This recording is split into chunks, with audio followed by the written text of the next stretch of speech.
All right, let's dig into using VLOOKUP. First thing I want to talk about is the syntax of VLOOKUP. Now, we have HLOOKUP here too because they have the exact same syntax, so we might as well talk about them both at the same time. All right, for both V and HLOOKUP, these are the arguments. We have the lookup value. Now, the lookup value is a common argument in just about all of your lookup functions. This is the number or text used to find a matching value in the first column or row of a list or array. Or simply put, this is what we are looking for, right? What are you looking for? What is the thing that the two lists have in common? Is it an order ID? Is it an employee ID number? Is it a last name, right? Whatever the case might be, the lookup value is the thing we want our lookup function, VLOOKUP, HLOOKUP, to look for, okay? The next argument is the table array. This is the range or list where the formula will search. Put simply, this is where we want it to look. This is that other list. Usually, this is the, well, I won't say, I was going to say usually this is the larger list, but that's not always the case. So let's just say usually this is the other list. So I want to look for this last name. Well, where do you want me to look for this last name at, right? That's the table array. In both V and HLOOKUP, well, in VLOOKUP specifically, because with VLOOKUP we're dealing with columns, HLOOKUP we would be dealing with rows, our table array needs to start with the lookup values. Okay, so when we're highlighting the cells, the first column in the table array, or in the case of HLOOKUP, the first row, would need to contain the lookup values, right? VLOOKUP only can look to the right, and HLOOKUP can only look down, right?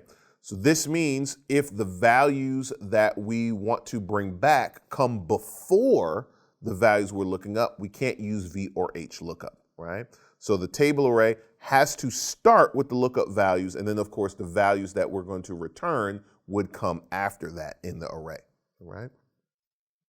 Then we have the row or column index number. This is the position of the data needed once a match is found, counting from the data, the found data. To put simply, this is what we want to bring back, right? So all right, I found the last name. Now what column or row of information do you want me to bring back? All right, what's the corresponding value? And then lastly, range lookup. This is a logical value specifying either an exact or approximate match. False searches for an exact match. True searches for an approximate match, right?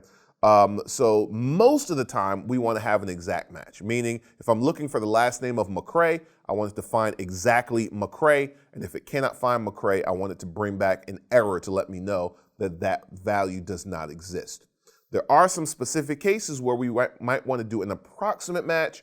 We'll talk about that in another video. All right, so all that being said, let's jump into and use VLOOKUP here to find some information, shall we? I've got this drop down right here of employee IDs. Okay, those are coming from over here. I have all these employee numbers. And I want to be able to look up an employee number and have it start populating this information. First name, last name, division, some of these other different things in here, all right? So I'm gonna start with the first name and we're gonna do a VLOOKUP. I'm gonna find this under lookup and reference. So lookup and reference, VLOOKUP. All right, our lookup value, what we're looking for is the employee number. That's right here, so I'm going to click on that. I'm going to turn this into an absolute reference because I'm going to want to copy it down, so that'll work. The table array, where do I want it to look? I want it to look in this list, at this list right here. Now, named ranges, you're going to want to use those. It makes your life much easier.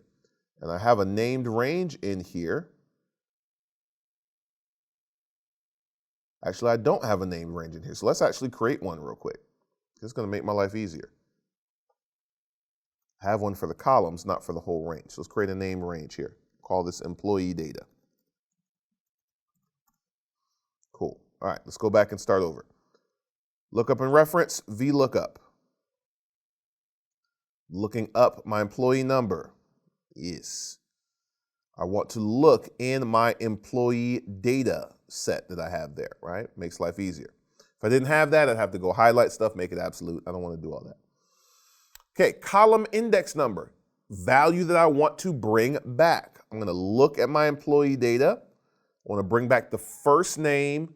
The first name is in column number 2. Now, I'm not interested in the physical position of this on the worksheet. I'm only counting based on the position of it within the array. So it just so happens that this list is also physically in column number 2 in the worksheet. But if all this data was shifted over, I would still be putting 2 because first name is the second column in the array, right? So column index number 2. Range lookup, I want it to do an exact match. Look at the result. Right now it's saying Eva. That is not the correct result. If I put a 0 here to say an exact match, it changes to John because that is the correct answer for SE5805. If we looked at our employee data, we could see that. SE5805 is the very first employee. First name is John, right? So to do a range lookup, we can put the word false, we can put a 0. If you leave it empty, it is doing an approximate match. So even though range lookup is not listed as a required argument, it kind of is, because if you don't put something there, you actually are still putting something there. So we'll put a 0 for a false. This is beautiful. Okay, and there it is. We can see John. If I start using my drop down to switch to different individuals, I can see that it is changing. Now, if I copy this down, let's copy this down here, I would have to come here and change each column index number, right? So for the last name, that's probably column 3. The division is column 5. So I'm going to have to come here and change each one of these. Department is column 6. And the health plan is column 8. There is a way that we could nest another function in here called the match function to make that more dynamic so I don't have to count columns. We'll learn about the match function in another video. But without that, I can come in here and choose the correct column index numbers, and boom, here we go. Switch employee IDs or employee numbers, and it is displaying all of that correct information for me.